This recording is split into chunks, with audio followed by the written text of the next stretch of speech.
traz algumas palavras invertidas, o texto traz, né, algumas palavras invertidas que dão algumas indicações do que realmente o autor quer dizer, que é mais ou menos na linha do que o Gilberto mencionou, ou seja, Nascirema, ao contrário, quer dizer América, que ele menciona no final do texto, né?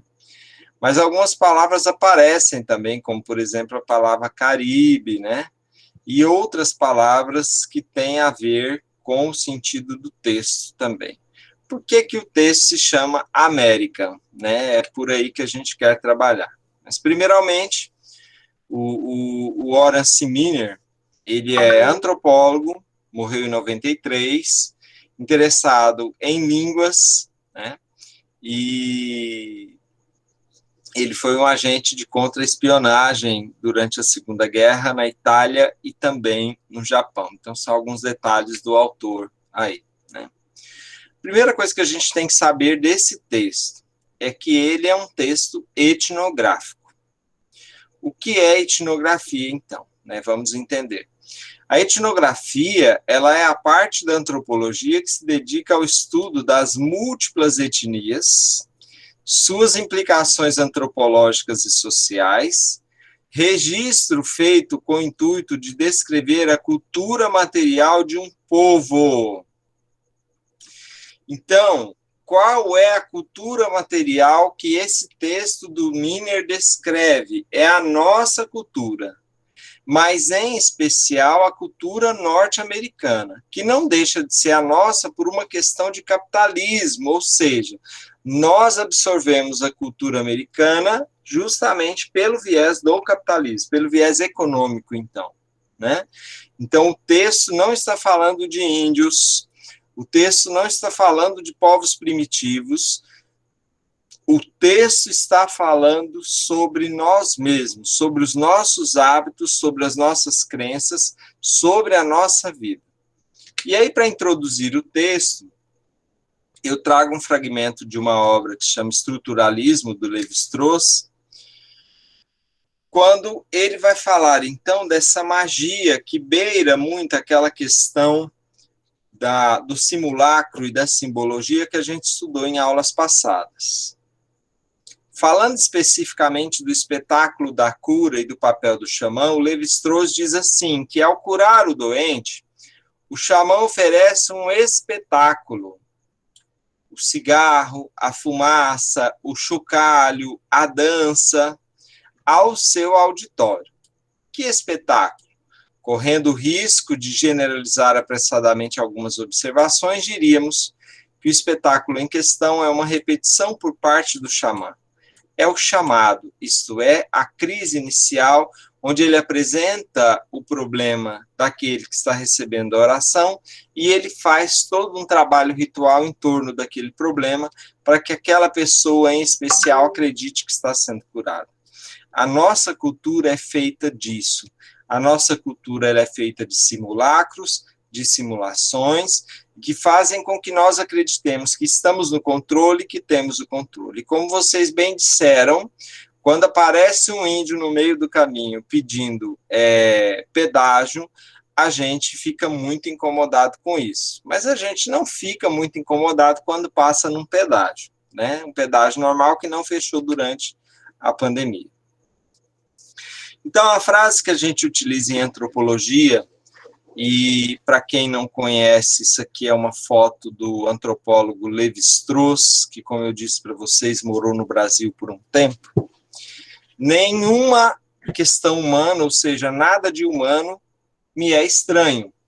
O que significa isso? Significa que, para o antropólogo, aquilo que está em uma cultura não pode ser visto como esquisito, feio, moralmente inaceitável ou qualquer outra questão que possa ser colocada e que atrapalhe o antropólogo de ver aquela cultura etnograficamente de uma maneira que a cultura se expresse para ele e ele possa captar todas as nuances, todos os aspectos daquela cultura. De fato, Nem todas as combinações logicamente possíveis de comportamento foram ainda descobertas, e por mais que um antropólogo se deite sobre uma tribo, como a tribo dos American, né, a nossa tribo, ainda assim existem coisas por descrever. Então, a descrição do Miner sobre a cultura americana, ela é uma descrição etnográfica e, além disso, ela é uma descrição belíssima, que tem como primeiro propósito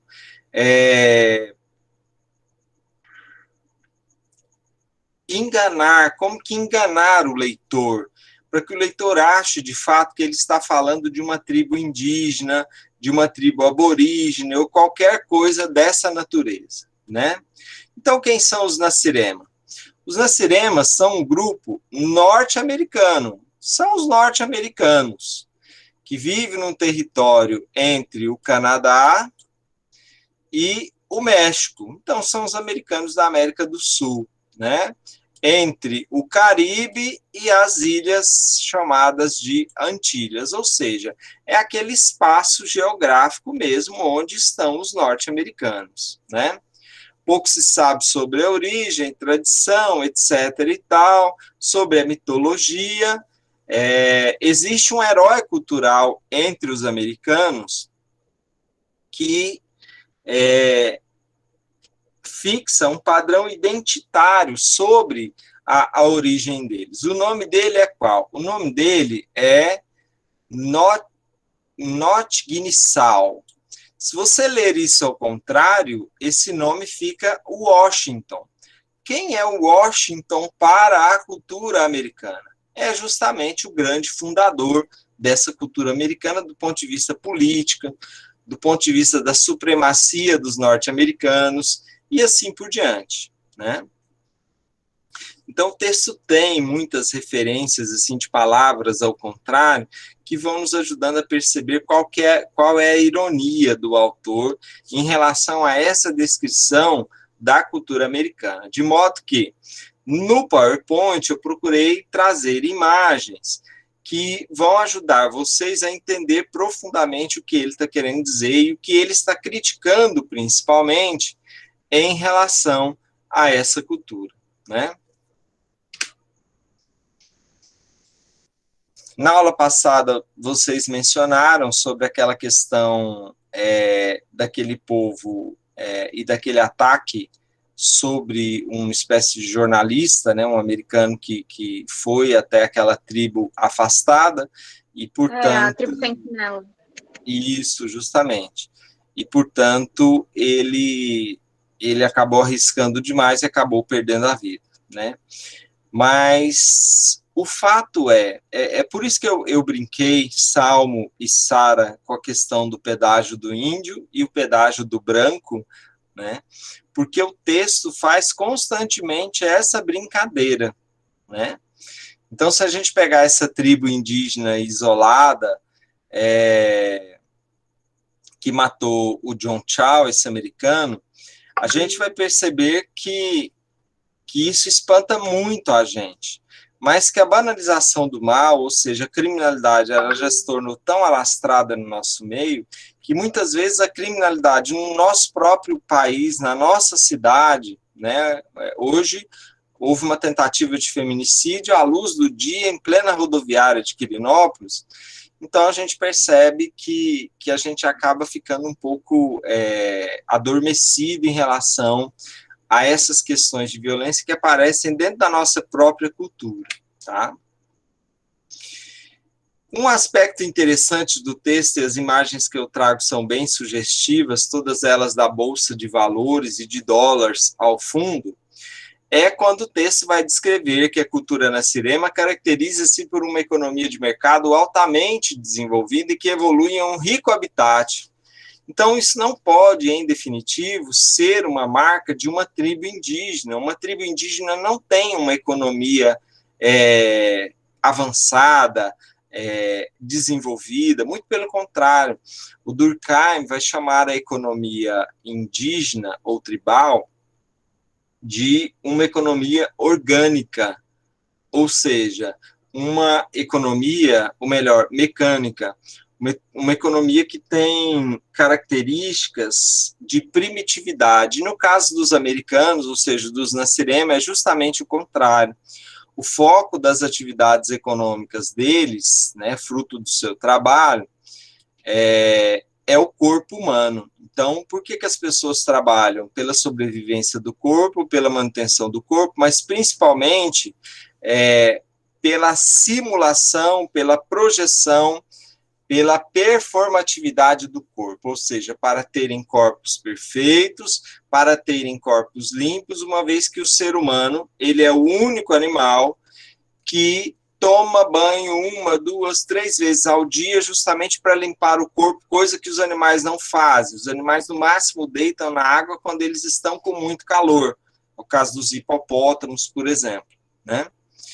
Embora tal tipo de interesse não seja, por certo, raro, seus aspectos cerimoniais e filosofias associadas são muito similares, e é o que a gente vai buscar ver agora. Alguma pergunta até aqui?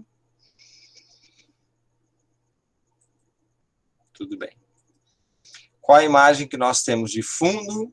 Um banheiro belo, com um piso fantástico, com uma organização incrível, com plantinhas, com toalhas e tudo mais. Para os Nasirema, então, que tomam muitos banhos regularmente, o corpo é algo repugnante. A crença fundamental subjacente no sistema parece ser a de que um corpo humano é repugnante e que sua tendência natural é para a debilidade e para a doença. Encarcerado em tal corpo, a única esperança do homem é desviar-se dessas características. Cada moradia tem um ou mais santuários. Fabrícia, que santuários são esses? Eu cheguei a pensar que eu estava ficando era louca com esse texto, viu, professor? Mas eu não estava, não. Gente, será que eu estou doida? Os santuários são os nossos belos banheiros. Os nossos belos banheiros. E os pobres querendo imitar, né, os ricos. Justamente. E o pobre imitando o rico, querendo fazer o banheiro bonito igual ao do rico, e não sei mais o quê. Muitas casas são construções de madeira, toscamente pintadas, mas as câmeras de culto, que são os próprios banheiros, mais ricas têm paredes de pedra e as pobres imitam as demais, né? Aqui uma das partes mais engraçadas do texto, eu consegui uma imagem que mostra isso muito bem, né? A mãe sentada no vaso, ou sei lá onde que ela está sentada, ensinando a menininha a utilizar o pinico, né? Que que quem tem filho novo sabe que funciona muito bem. Os ritos são discutidos apenas com as crianças, porque as crianças precisam aprender a usar o banheiro, as crianças precisam aprender a colocar a roupa no cesto, a não deixar os pares de chinelas e sapatos delas espalhados pela sala. Embora cada família tenha pelo menos um de tais santuários, os rituais a eles associados não são cerimônias familiares, mas privadas e secretas. Isso quando você não tem filho, porque depois que você tem filho, você nunca está sozinho no banheiro, né? Se você tiver cachorro e gato, também não está sozinho no banheiro, porque eles vão junto. Os ritos normalmente são discutidos apenas com crianças, e nesse caso somente durante o período que estão sendo iniciadas nos seus mistérios, que é o mistério de fazer cocô e xixi no lugar certo e dar descarga principalmente, que é uma coisa que eles vão aprender lá pelos 16 anos. Eu pude, contudo, estabelecer contato suficiente com os nativos, os Nasirema, para examinar esses santuários e obter descrições rituais. Adoro essa parte da caixa de remédios e do armarinho de remédios na parede também. As caixas de poções mágicas.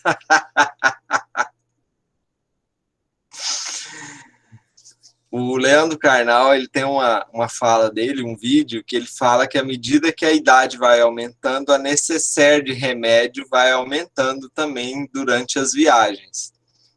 Não sei quem já faz essa experiência, mas abafa o caso. O ponto focal do santuário é a caixa ou cofre embutido na parede. Nesse cofre são guardados os inúmeros encantamentos e poções mágicas, sem os quais nenhum nativo acredita que poderia sobreviver, né? E, de fato, quando você vai viajar, uma vez eu viajei para Goiânia para o doutorado, e chegando lá eu tive uma crise de labirintite, eu não sabia que era labirintite, passei mal o dia inteiro. A partir de então eu passei a andar com uma bolsinha e com um kit de remédios fundamentais para a labirintite, e ele foi aumentando com o tempo. Tais preparativos são seguidos através de uma série de profissionais especializados, cujo auxílio deve ser recompensado por dádivas substanciais, que é o dinheiro. Os médicos feiticeiros é uma brincadeira que ele faz porque o feiticeiro na tribo é um médico nosso, né? Não fornecem seus clientes poções de cura, somente decidem quais devem ser seus ingredientes e então os escrevem uma linguagem antiga e secreta, porque ninguém entende a linguagem de médico, né? Essa escrita é entendida apenas pelos médicos feiticeiros ou ervatários, que é o pessoal natureba, os quais, em troca de outra dádiva, providenciam o encantamento necessário. Então, a Laís queria essas poções mágicas, Laís. Basta abrir a portinha do seu banheiro aí, que você vai ver algumas dessas poções mágicas aí, tá? Os pacotes mágicos são tão numerosos que as pessoas esquecem quais são suas finalidades e temem usá-los de novo. Aquela história daquele meio vidro de xarope que sobra, que seu filho utilizou, daqui a 6 meses ele tem outro resfriado e você fala, será que eu posso ou não usar esse xarope, né? Todas essas câmaras rituais têm também uma pia batismal, que é o nosso lavatório. Abaixo da caixa de encantamentos existe uma pequena pia batismal. Todos os dias, cada membro da família, um após outro, entra no santuário, inclina sua fronte ante a caixa de encantamentos, mistura diferentes tipos de águas sagradas na pia batismal e procede o breve rito da ablução, que é passar água no rosto. As águas sagradas vêm do templo da água da comunidade, onde os sacerdotes executam elaboradas cerimônias para tornar o líquido ritualmente limpo e puro, que é colocar cloro na água, que é o que o pessoal da Saneago faz aqui em Goiás, né? Os homens da boca, na hierarquia dos mágicos profissionais, logo abaixo dos médicos feiticeiros, então a profissão de dentista, em tese, que ela é inferior à do médico, talvez nos ganhos, ou sei lá o que ele quer dizer. No que diz respeito ao prestígio, estão especialistas cuja designação pode ser traduzida como sagrados homens da boca. Os naciremas têm horror quase patológico e, ao mesmo tempo, fascinação pela cavidade bucal, pelo clareamento dos dentes, pelo uso do fio dental e pelos cuidados da boca em especial. E aqui eu comentei na aula passada com vocês que os egípcios, eles tinham um sistema de cuidar dos dentes no qual eles usavam fios metálicos, e aqui eu consegui a imagem para vocês verem como é que eles faziam isso, né? Então, eles pegaram 2 dentes podres aqui que a pessoa tinha, né? Amarrou esses 2 dentes e amarrou eles aos outros dentes para que eles não caíssem, né? Ou melhor, eles já tinham caído e eles fizeram um jeito de, sei lá como que eles furaram esses dentes, né? Os egípcios são muito espertos nisso. E aí o texto fala também do feixe de cerdas de pelo de porco, que nada mais é que a nossa escova de dentes, que antigamente era feita de cerda de animal, mesmo, de pelo de animal, né? Lá pelos idos dos 2 últimos séculos passados. O ritual do corpo executado diariamente por cada nascirema, que inclui um rito bucal.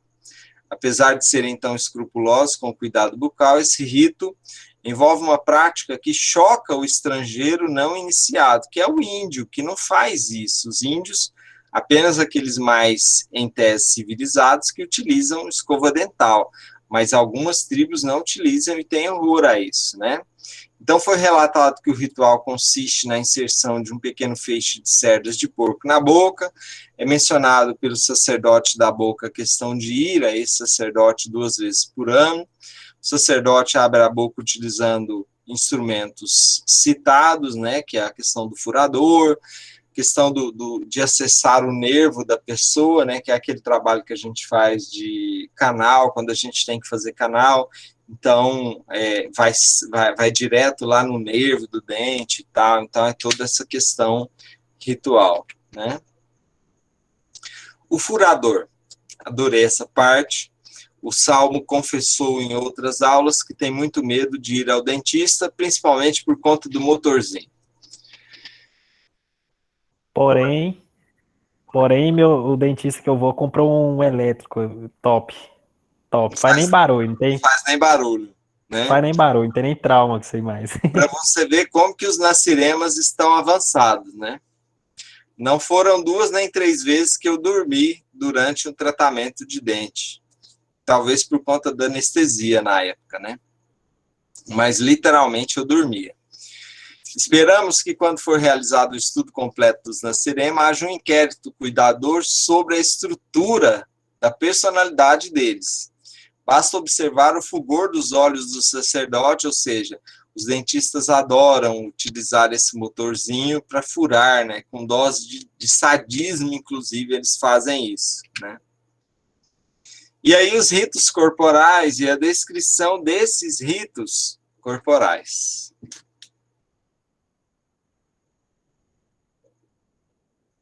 Fabrícia, lê para nós, se você estiver no computador, porque no celular não enxerga. Quem está no computador pode ler para nós. Israel, Laís, Sara, Vaneide. Eu posso ler. Eu tô no celular para ler. Alguém vai ler? Ana Luísa, Ana Lu, Jennifer. Ué, eu posso ler se vocês quiserem. Oh, nós queremos. Foi essas tendências que o professor Linton, em 1936, se referiu na discussão de uma parte específica dos ritos corporal, que é desempenhada apenas por homens. Essas partes do rito desenvolvem raspar e lacerar a superfície da face com um instrumento afiado. Ritos especificamente femininos têm lugar apenas 4 vezes durante cada mês lunar, mas o que lhes falta em frequência é compensado em barbaridade. Como parte dessa cerimônia, as mulheres usam colocar suas cabeças em pequenos fornos por cerca de 1 hora. O aspecto leoricamente interessante é que um povo que parece ser preponderantemente masoquista tem desenvolvido especialistas sádicos. E aí a Fabrício falou, meu Deus, que povo louco, colocar a cabeça das mulheres num forno por quase 1 hora. Então tá aí, ó, a cabeça no forno. Para alisar o cabelo, né, professor? Eu nunca ia relacionar com isso. Antigamente as mulheres iam no salão e faziam cachos nesse trem. Não, você já viu que quando uma mulher vai no salão, ela fica o dia inteiro no salão? Não, eu não assim, bem assim, não. Gente, Não? sério, pensando Nossa. nisso, realmente, viu? Se, nenhum homem vai saber, né? Mas progressiva é a maior tortura que vai acontecer na sua vida. Você expira aquele negócio, o ar que você expira queima os seus pulmões. Isso não é nem, eu já vi não é falar. nem o começo. Tem a depilação a cera, depilação a laser, É, tirar a depilação eu já vi ali, falar que- olha lá. tudo dói, tá? Dói. Não, diz que até formal para fazer progressiva tem. Eu não sei se é verdade, né? Composição. e tudo Vai mais. formal. Hoje eles estão Realmente, evitando mais o que o Salmo Ainda bem que eu falou, nunca ai fiz Deus. progressiva. Como eu trabalho com isso, as que não têm formol, o que explica alisar é porque elas vêm com ácido. E quando entra em contato com o calor, ela vira um ácido. Faz mal do mesmo Que jeito. Faz uma A única química, coisa tem- que eu fiz até hoje foi A gente minha que mãe muda foi de pra cabeleireira por loiro. muito tempo. E Agora, sério, pra o tanto de vezes que eu progressiva, esses passei trem mal por causa de cheiro de relaxamento, eu nunca formol, de fiz, não. progressiva, Esse não é trem com mole não, viu? formol. Anos e anos e anos com a minha mãe sendo cabeleireira e eu nunca achei uma progressiva que não parecesse que tava me queimando por dentro. Não que eu faça progressiva, mas normalmente eu passava muito no salão dela. Sempre que eu chegava lá, sério, sempre tinha alguém cobrindo o rosto com um pano e o olho cheio de lágrima escorrendo. É aquela assim, fumaçona, né? Nossa senhora, aquela fumaça fumar uma branca maconha ali, dentro, você sabe que diferenciar o que é parece cabelo, o que é gás maconha. lacrimogênio que jogaram em você, sabe? Se você quiser se deitar no chão, dar uma cambalhota e fingir que tá numa missão especial, tem como. É totalmente possível. Ô, Ana Luísa, às vezes a gente tá falando, você entra e a gente tem que parar, deixar você falar. A gente vai ter que ver, né, sobre isso.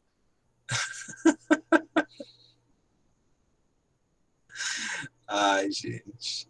Latipsol. O que é isso? É o hospital, ao contrário. Os médicos feiticeiros têm um templo imponente. E aí eu trouxe a imagem do sírio-libanês, que é um dos mais famosos do Brasil. Ou Latipsol, em cada comunidade de certo porte. As cerimônias mais elaboradas, necessárias para tratar de pacientes muito doentes, só podem ser executadas neste templo. Essas cerimônias envolvem não apenas o taumaturgo, que é o médico, mas um grupo permanente de vestais, as enfermeiras, com roupas e toucados específicos que movimentam-se serenamente pelas câmaras do templo. Do documentário Eu Maior.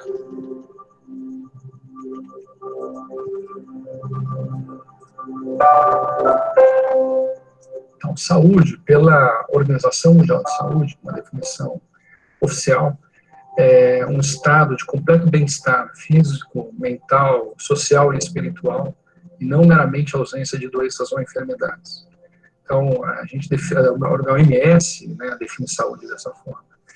Então, a gente pode também pensar que cura, como você sempre coloca, cura é restabelecer a saúde. Essa é a definição de dicionário de cura em português. Então, quando a gente pensa em cura, a gente pensa num estado, de fato, muito mais coligado ao bem-estar, com a presença ou não da doença. Ou seja, você pode conviver com a doença e estar vivendo um momento de muito bem-estar de saúde. Então, essa é a visão ampliada de saúde. Isso deve ser de controle, né? Deve ser de controle.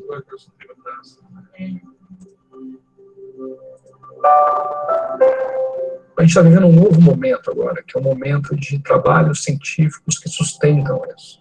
Eu acho que a gente vive um momento que, para mim, é muito oportuno, que é ter dados científicos ligados à genética, que é o trabalho da última prêmio Nobel, da Elizabeth Blackburn, mostrando que práticas meditativas, alteração de estilo de vida, alterações nutricionais vão alterar a expressão genética de uma pessoa.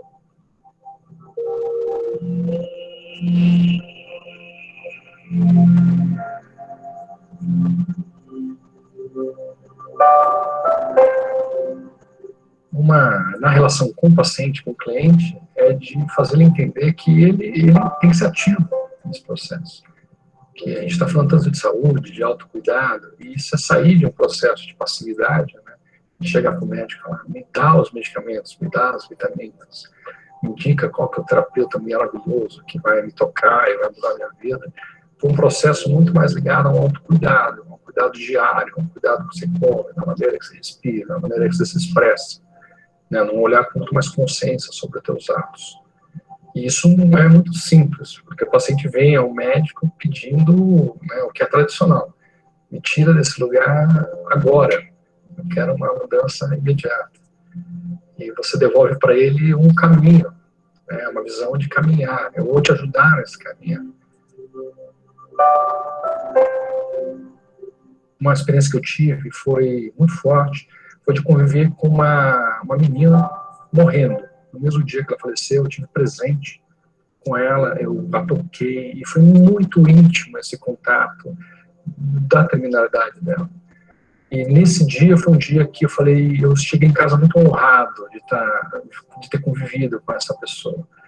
e de ter ficado tão próximo dessa relação com o divino que eu percebi naquele momento, no meu corpo. É muito difícil explicar isso. Eu acho que o sentido da vida é a expressão da sua integralidade. É você ir, né? Quem sou eu? Onde está a minha expressão aqui? E tentar viver isso, seja lá do tamanho que for.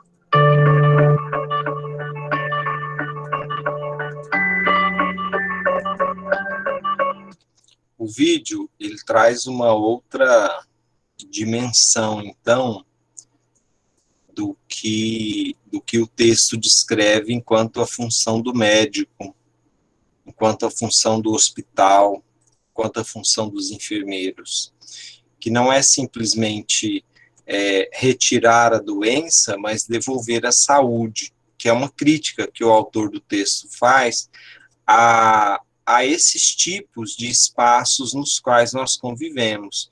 Então, o espaço da casa, o espaço do hospital, que em vez de serem espaços de saúde, de plenitude, acabam sendo espaços de tortura, o salão de beleza, de sofrimento, de sadismo, também o consultório dentário.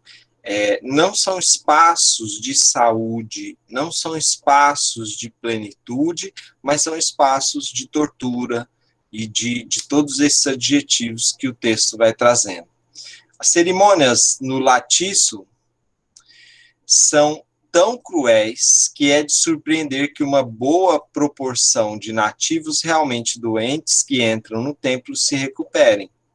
Sabe-se que as crianças pequenas cuja doutrinação ainda é incompleta resistem às tentativas de levá-las ao templo, porque é lá que se vai para morrer.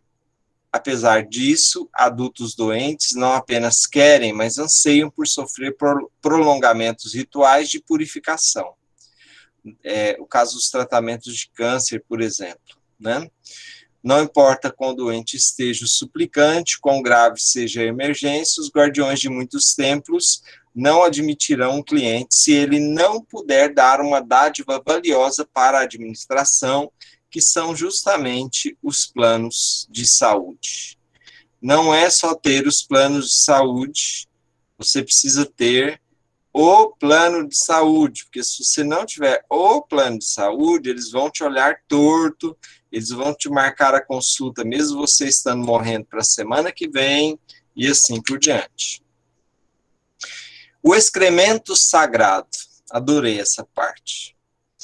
O suplicante que entra no templo é, primeiramente, despido de suas roupas, na vida cotidiana, na sirema, evita a exposição do seu corpo, e as atividades excretoras e banho, enquanto parte dos ritos corporais são realizados, apenas em segredo, no santuário doméstico. Da perda súbita do segredo do corpo, quando da entrada do latípso, podem resultar em traumas psicológicos. Um homem cuja própria esposa nunca o viu em um ato excretor, acha-se subitamente nu e auxiliado por uma vestal, por uma enfermeira, enquanto executa suas funções naturais no recipiente sagrado.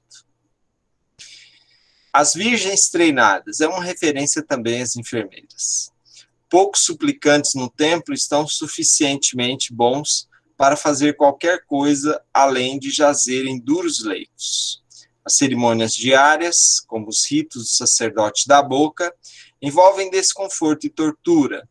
Com precisão ritual, as vestais despertam seus miseráveis fardos para as madrugadas e rolam seus leitos de dor enquanto executam os banhos.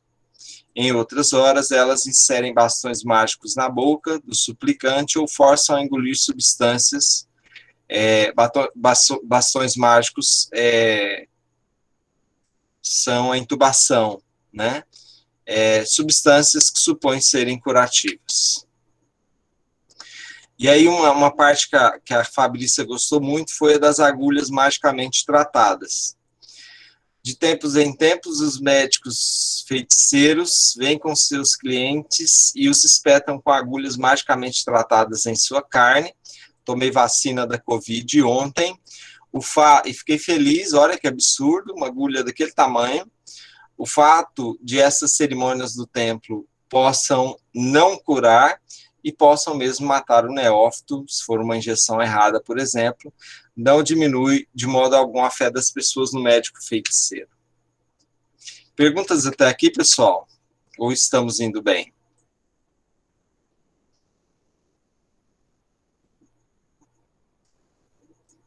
Tranquilo. O texto é uma ironia atrás da outra, né? Se a gente puder parar em cada uma das ironias e analisar, você fala assim, meu Deus, esse cara ele deve ter demorado uns 20 anos para escrever esse texto, né? O Gilberto fez a menção do psicólogo, acho que foi ele mesmo, né? Que é o doutor bruxo. Então, existe o médico feiticeiro, que é o médico normal, existe o médico da boca e existe o doutor bruxo. Resta ainda um outro tipo de profissional conhecido como ouvinte. Esse doutor bruxo tem o poder de exorcizar os demônios. Tem um papa, eu não me lembro qual é, se não me engano é o João 23, mas eu não tenho certeza. Que ele dizia o seguinte, à medida que os confessionários foram sendo fechados, ou seja, as pessoas foram deixando de confessar seus pecados aos padres, os consultórios psicológicos foram ficando lotados. Por quê? Porque a lógica é a mesma, e a gente já comentou essa lógica aqui várias vezes. É a lógica da catarse. Então, quando eu confesso um pecado para o padre, ou quando, da mesma forma, na mesma estrutura, eu confesso um ato meu para o psicólogo, para que ele analise, na prática, eu estou fazendo a mesma coisa em situações diferentes para o mesmo objetivo, que é qual? A catarse, ou seja, eu tirar de mim aquele peso maldito que eu estou carregando e que não me deixa ir adiante. Os Nasirema acreditam que os pais enfeitiçam seus próprios filhos. Particularmente, teme-se que as mães lancem uma maldição sobre as crianças enquanto lhes ensinam ritos corporais secretos. A contra-magia do Dr. Bruxo é inusitada por sua aparência ritual.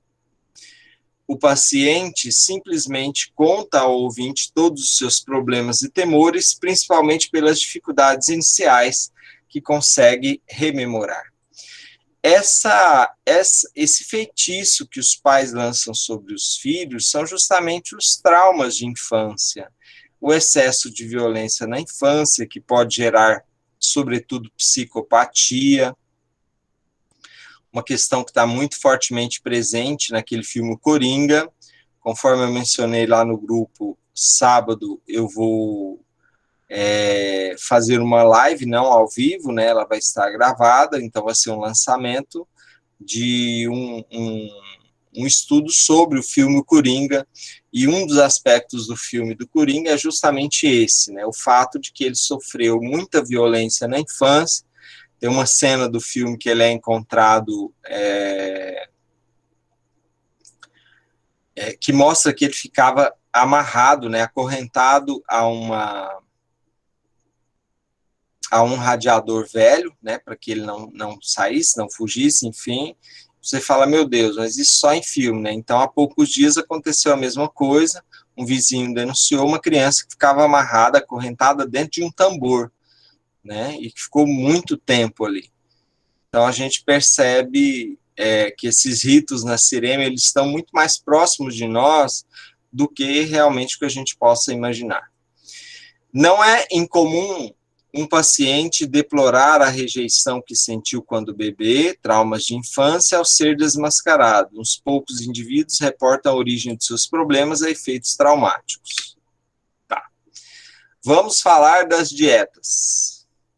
Ou, como o texto chama, jejuns rituais.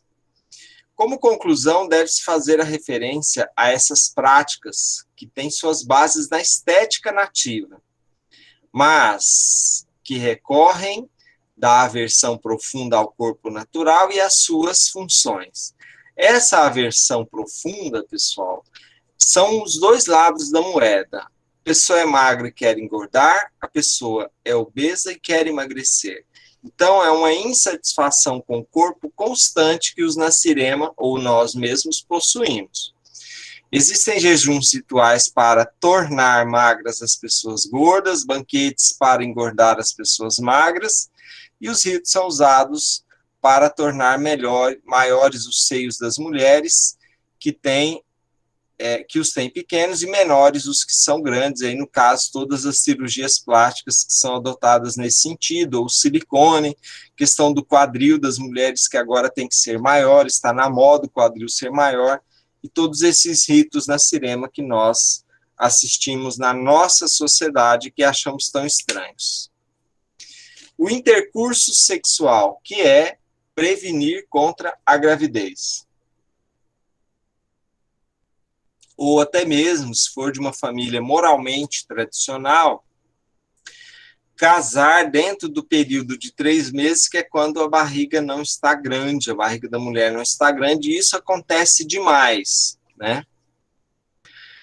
Os psicólogos vão dizer que o fato de esconder a gravidez no casamento, usar vestidos apertados, faz com que a criança se sinta ainda no ventre materno rejeitada, né? Mas isso é uma questão que vocês vão perguntar para o professor de psicologia no semestre que vem.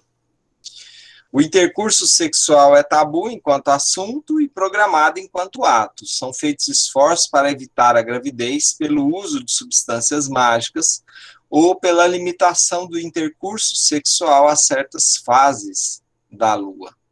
A concepção é, na realidade, um pouco frequente.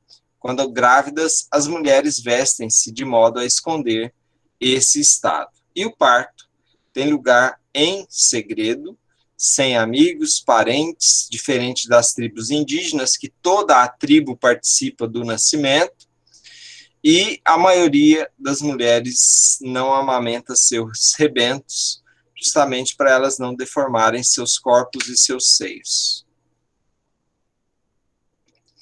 Então, os Nasirema, de acordo com aquilo que a gente tem visto no texto, eles impõem uma carga muito pesada sobre eles mesmos.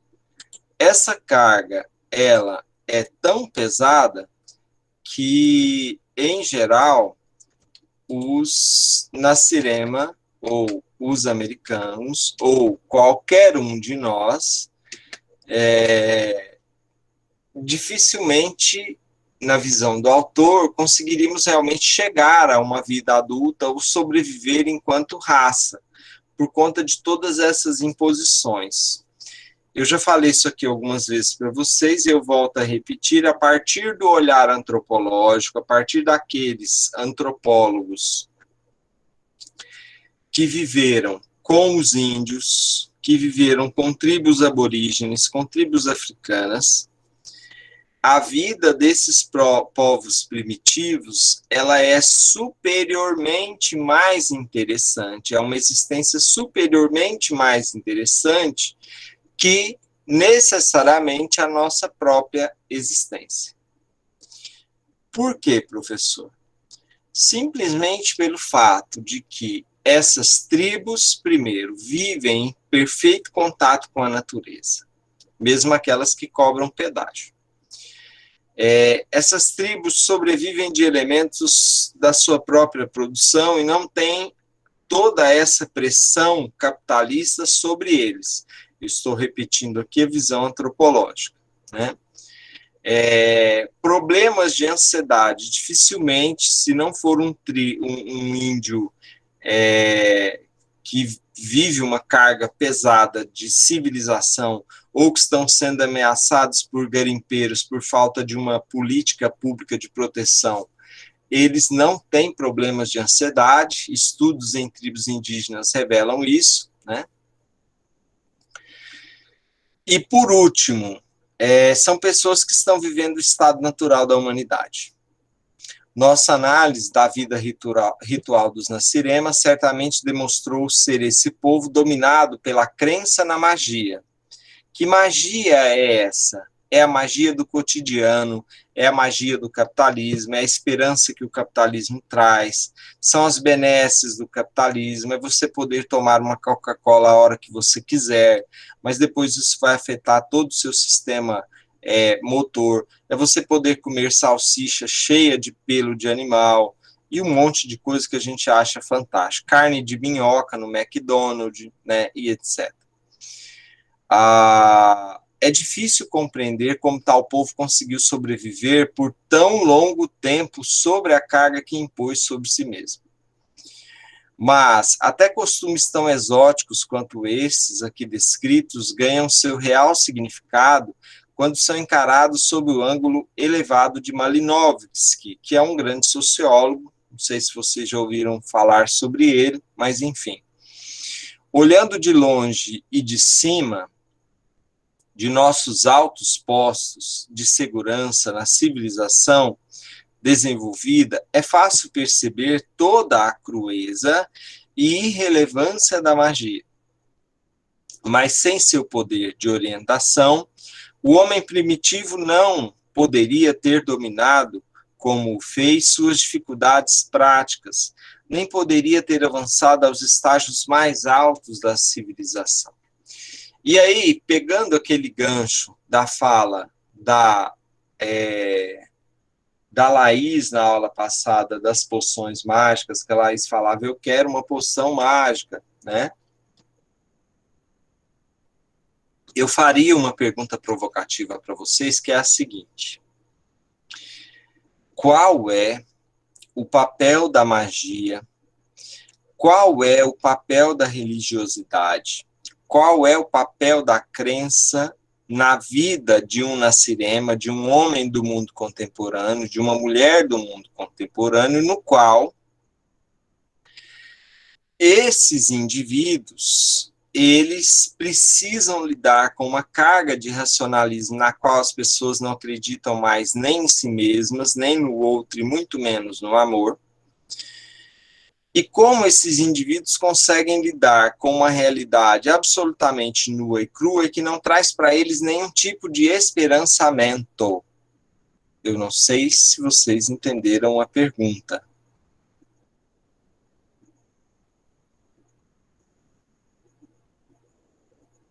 Pode repetir, por favor? Qual o papel da religiosidade para o homem contemporâneo completamente secularizado? Vocês conhecem esse termo secularização? Traduzindo, por favor. Secularização é o fato de que o homem moderno não tem mais nenhum tipo de crença. Ele vive de acordo com a realidade capitalista que o cerca. É uma realidade positiva, ou seja, uma realidade onde não há nenhum tipo de magia se você considerar que a felicidade, que a paz, que o amor são magias, são poções mágicas para o homem contemporâneo.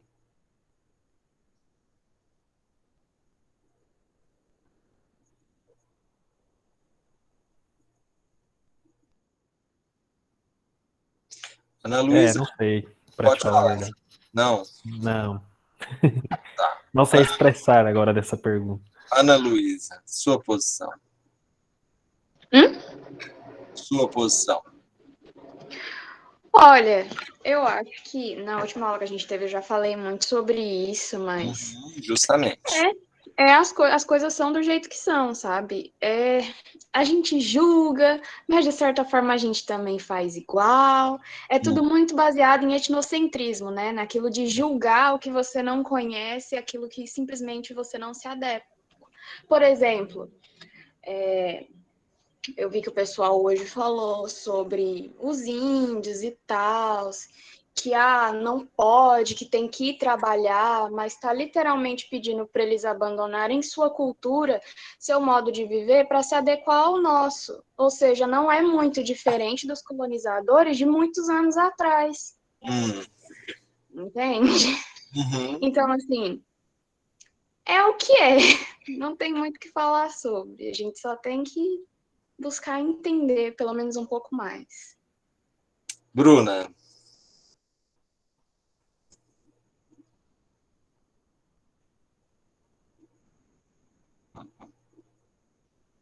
Cecília. Qual o papel da religião na vida do homem contemporâneo, Cecília?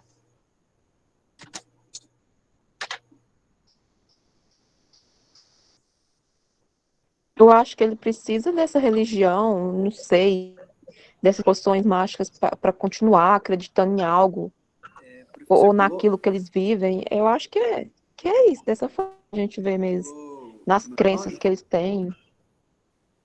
Seu Eles áudio tá acreditam muito cegamente baixo. naquilo ali. Ô, professor, Oi, Benigno. pulou meu nome?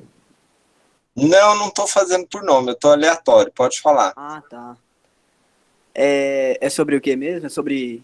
O papel da religião ou das poções mágicas, você pode dar esse nome para qualquer tipo coisa assim, que tenha algum tipo de sentido na vida. eu creio assim que eles precisam acreditar que isso funciona, né? Porque agora pensa comigo, tipo, uma pessoa que acredita num negócio a vida inteira. Eu vou dar um exemplo aqui de um negócio que eu vi na internet, né? Não sei se é verdade ou não, mas eu vi. E era uma família, né? Um homem lá que ele ficou por muito tempo, né, com a família dele no porão da casa dele, por causa que ele achou que o mundo tinha acabado, né? E aí ele pegou e levou sua família para lá, levou suprimentos e tal, ficou por muito, muito tempo lá. E a família dele acreditando mesmo que, tipo assim, lá em cima tinha tudo acabado, que não sei o quê. Mas, assim, eles precisavam acreditar que isso é verdade, né? Até porque quanto tempo eles já não estavam lá? Questão de anos, né? Eles precisavam acreditar que isso é verdade para continuar lá. Mas eu creio que esses negócios dessas poções, eles precisam acreditar que isso é verdade. Porque já pensou que, assim, chega lá para eles e fala, ó, isso aí não é verdade. O que é que eles não iam pensar? Não é mesmo? Eles iam pensar, não, não faz sentido. Se eu acredito nisso a minha vida, se eu acredito nisso a minha vida toda, e uma pessoa chegando em mim e joga na minha cara que não é verdade, ele deve estar ficando louco. Porque se isso daqui já mostrou pra mim que é verdade, que eu acredito nisso, desde quando eu nasci, praticamente, isso pra mim é verdade. É porque Cara, seria, isso na que você falou verdade é seria muito uma. interessante. Isso que você falou é muito interessante, porque eu já mencionei aqui uma série diversas vezes, né? A historiadora que se passa na Coreia, no tempo antigo. E naquela época eles tinham um ritual muito interessante, porque existiam os eclipses. E eles acreditavam que os eclipses eram como se o mundo estivesse acabando. Então, os reis, sabendo que aquilo não era o fim do mundo, faziam um ritual para fingir que eles estavam tirando aquele mal durante o eclipse. Ah, mas é como eles já sabiam, né? Mas sabia que não ia acontecer nada, falou, ó, gente, geral aqui, junta, aglomera aqui, que eu vou fazer um ritual aqui, isso aqui vai tudo passar, confia em mim. Aí o povo acredita, né? Mas a gente acredita, Benigno, realmente. depois da cerveja, a tipo, vida vai ser melhor. Era tipo aquele negócio, né? Eu já ouvi várias vezes, mas é tipo... É tipo como era a igreja antigamente, né? Os reis, eles tinham que pagar tributos para a igreja, tipo, para ser, como eu posso dizer, eles eram... Abençoados. Assim, se eles não fizessem isso, eles não seriam abençoados tipo, ele não tinha, como é que eu posso dizer, uma autoridade, assim, para ser rei, né? No caso. Sim. Se eu não me engano, é isso mesmo. Aí, tipo, eu acho que o quê? A igreja, ela era meio que uma maneira de manipular as pessoas antigamente, não é? Sim. Meio que isso, sabe? Mas é tipo, é aquilo que eu falei, Qualquer né? poder é uma forma de manipulação. Exato, né? exato. A educação, a religião, o capital. Sim, verdade. Mas é aquilo que eu falei, né? Tipo, a pessoa acredita naquilo desde quando ela é pequena, né? Ela vai acreditando, a pessoa jogar na cara dela que não é verdade, a pessoa vai ficar meio que doida, né? Então, tipo, eles meio que precisam disso, né? Agora já pensou, Até porque seria. o que que seria a pessoa, né? Eu vou tirar essa frase aqui, eu acho que foi do The Walking Dead que eu vi. Mas o que é a pessoa sem Deus? Se Deus não existe, então eu posso fazer tudo. Eu posso matar, eu posso roubar, eu posso estuprar, eu posso fazer tudo se Deus não existe. Nada pode como é que eu posso dizer, me restringir de fazer algo, né? Então, Sim, meio que... esse questionamento seu é um questionamento do... Não sei quantos já ouviram falar do Dostoiévski, né? E é o Dostoiévski que faz esse questionamento nas obras dele, que ele diz o seguinte, olha, se Deus não existe, tudo é permitido, né? Exato. Mas aí é que está o problema. Porque aí ele abre espaço para uma nova ética, que é a seguinte, ainda que Deus não exista, ou melhor, se Deus não existir, eu tenho uma responsabilidade ainda maior sobre mim, sobre como eu vivo a minha vida e sobre os outros. Porque se Deus existir, cara, tá fácil, velho. Tá fácil, você vai pro céu, você tá de boa, se escorregar vai pro purgatório e depois acaba de chegar lá no céu. Os caras que arrebentaram com a sua vida, eles vão depois ser punidos, vão ficar a eternidade no inferno, aqueles moleques que batiam na gente na escola, vai tudo pro inferno, né? Então é fácil, cara. Agora, se Deus não existir, a nossa responsabilidade, cara, ela é infinitamente maior. Aí que você tem que viver uma vida do jeito mais foda possível, cara. Você tem que brilhar a sua vida inteira. Se não brilhou até hoje, bicho, você vai ter que começar a brilhar, cara. Entendeu?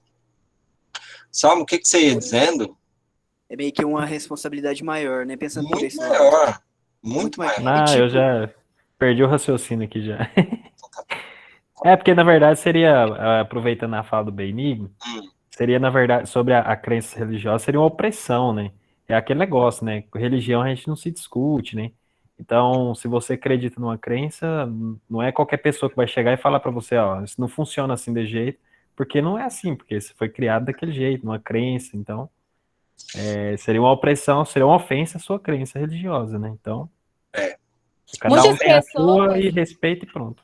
Sim. Fala, Sara. Muitas pessoas, elas deixam de fazer algo por medo de um castigo divino, e que eu acredito que se elas não tivessem esse medo, elas teriam coragem de fazer, porque aí a consciência não iria pesar. Uhum. Eu acredito que o mundo seria melhor, não, seria bem pior. Porque aí todo mundo ia fazer o que quisesse. Eu não tenho ninguém para me julgar depois daquilo, assim, Nossa, o mundo ia ser alguém soberano, né, para me julgar, então... Me parece que você toca no ponto central que conecta a nossa disciplina com o direito, né, que é o seguinte, olha, até onde vai a moral? Até o momento que a moral, ela consegue criar um freio individual e subjetivo para uma realidade coletiva. A partir do momento que a moral não tem esse poder, ela, em definitivo, não serve mais para o modelo de sociedade que emerge no século XVIII, com a Revolução Francesa.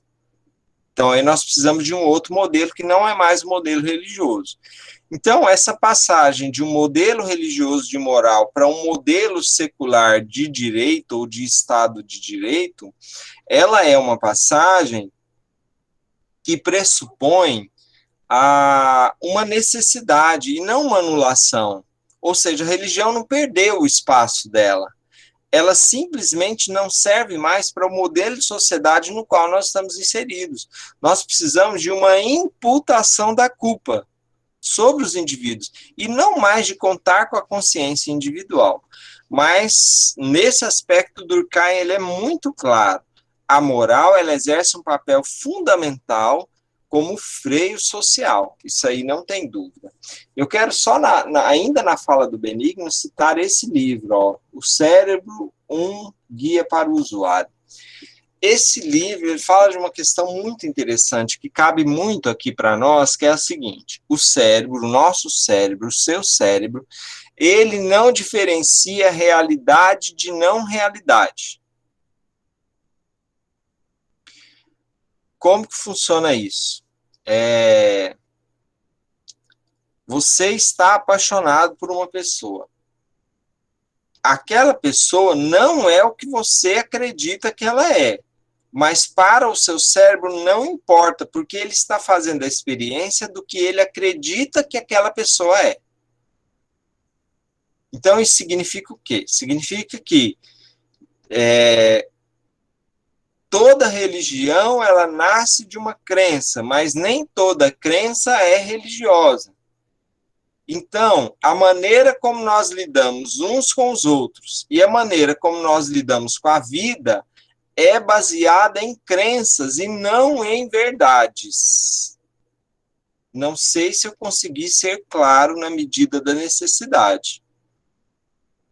O senhor quis dizer que tanto quanto nas crenças quanto no amor é um estado ilusório? Exatamente. De todo jeito, nós estamos em um estado de ilusão. Sara. Na religião, sim. Esse momento não existe. Gilson. Oi, Jéssica. Algumas pessoas até usam a religião como uma forma de se prender a alguma coisa para terem um sentido, digamos assim. Sim. Elas precisam que as pessoas da igreja digam o que fazer, encaminhem eles para um certo rumo, porque senão eles ficam meio que desorientados. E você falando no quesito aí de relacionamento e tudo mais, como a Sara citou, acaba que é da mesma forma, porque tem pessoas que precisam, sentem a necessidade de ter um companheiro para ter um sentido. Então, é uma ilusão. Se eu gostar do meu trabalho, se eu não falar mal dele, se eu conviver bem com os meus colegas, se eu não falar mal deles, eu vou acreditar que eu sou feliz. Mas se eu fizer isso, eu vou acreditar que eu sou infeliz. De todo jeito, é uma crença. Se você é feliz, é uma crença. Se você não é feliz, é uma crença. Por que nós criamos as crenças? Por que os naciremas têm crenças? Os naciremas têm crenças porque eles eram animais e eles inventaram uma nova forma de ser. Essa nova forma de ser dos naciremas, ela não torna eles melhores, mas eles acreditam que são melhores que os animais, e que a natureza, e melhores que o mundo todo. E eles podem acabar com tudo porque eles são mais importantes do que a natureza e que os animais.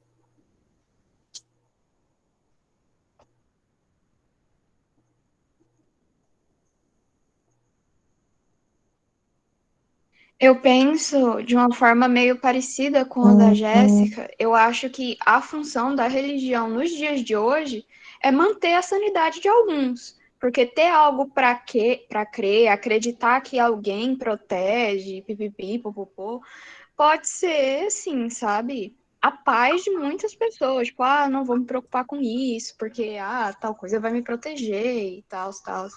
Eu acredito que é a maior função no momento, porque a igreja já não tem exatamente o mesmo poder que ela tinha alguns anos atrás, na época que ela era a maior senhora feudal e pipipipopopô. Acho que essa é uma das maiores funções. Isso para não, citar as pessoas que estão lá de má fé mesmo, para utilizar da fé das pessoas de forma ruim, sabe?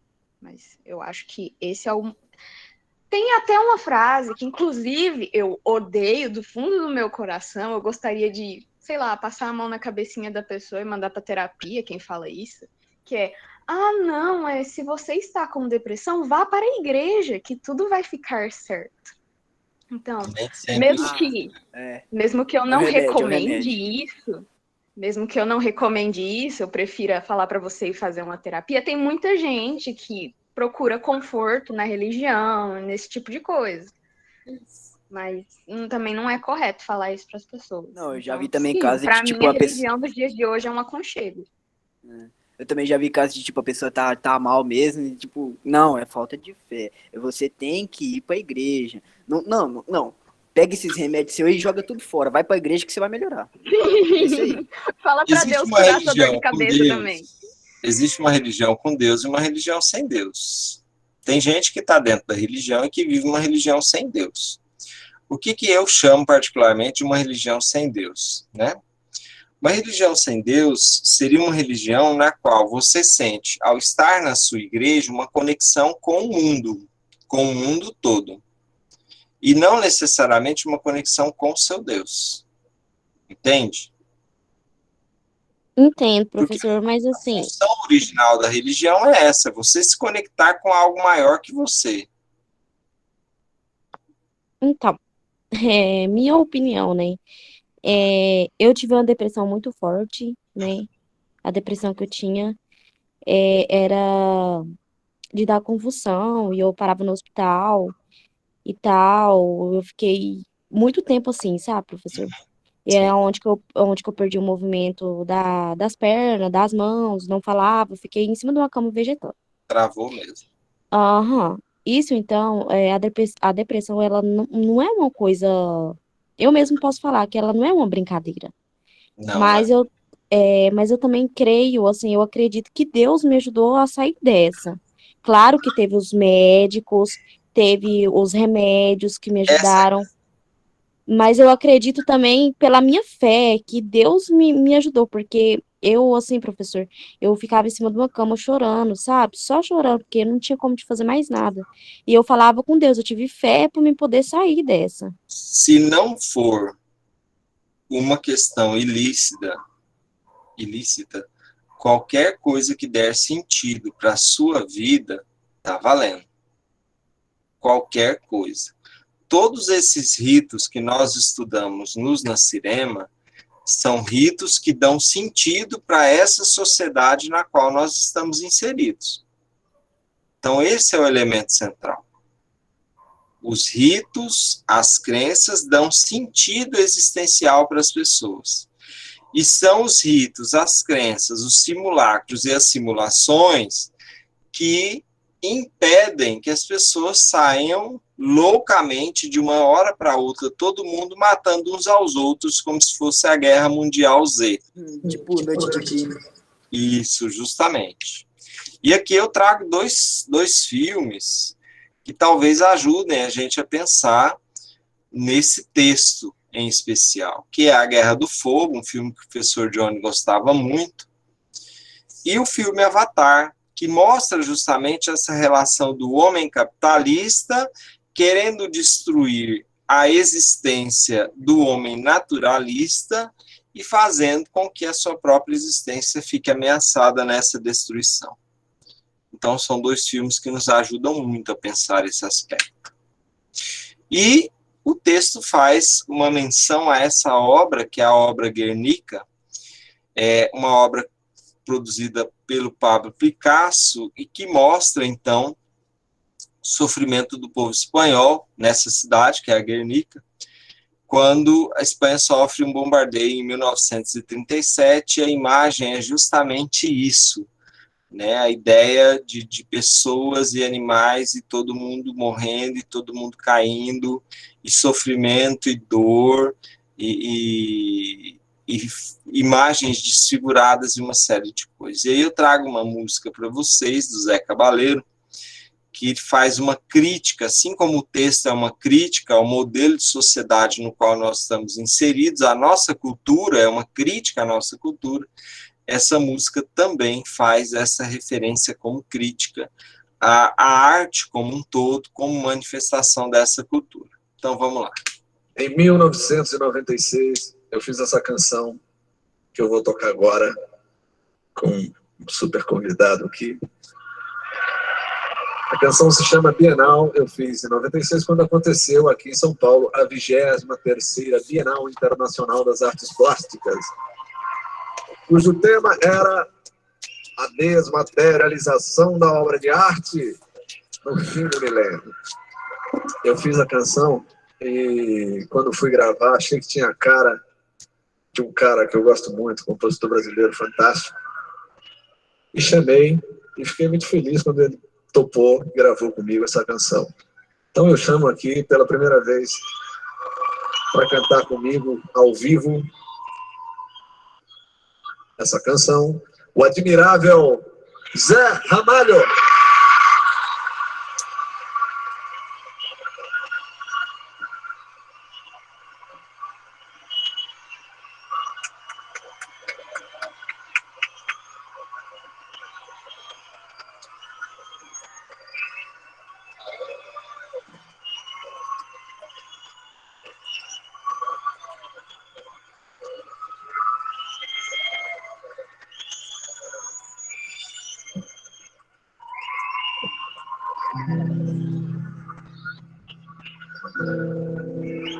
Boa noite, pessoal. É um prazer estar aqui ao lado do conterrâneo nordestino Zé Cabaleiro, alçando seu voo na direção do futuro e da contemporaneidade. É isso aí, ou seja,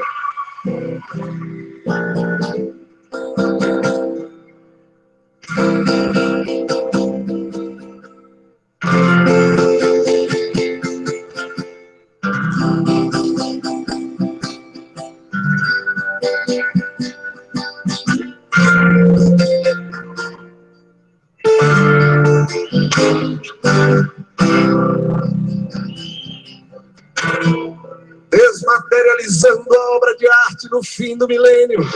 Faço um quadro com moléculas de hidrogênio, fios de pentelho de um velho armênio, musgo de mosca, pão dormido, asa de barata torta.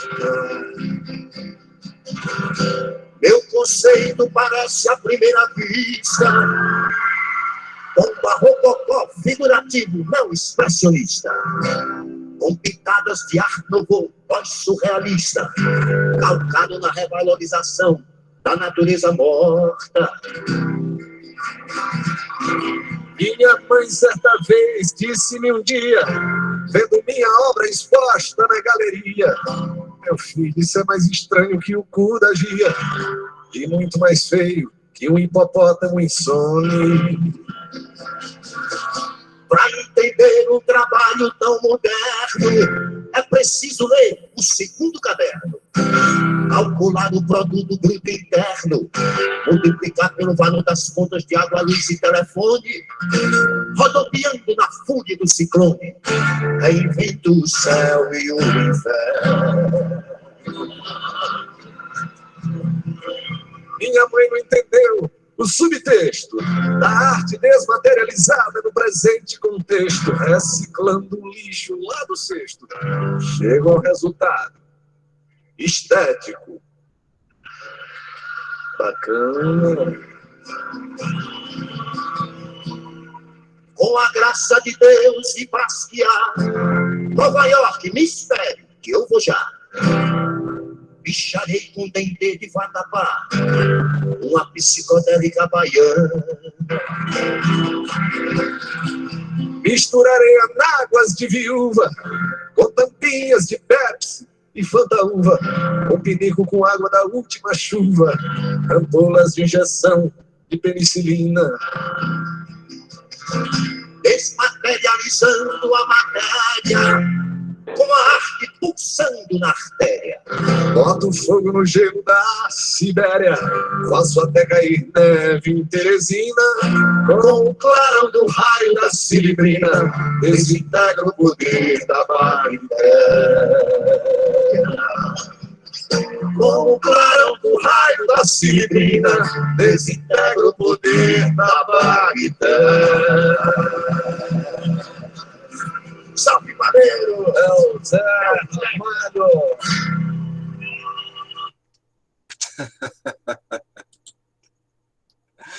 Eu adoro essa música.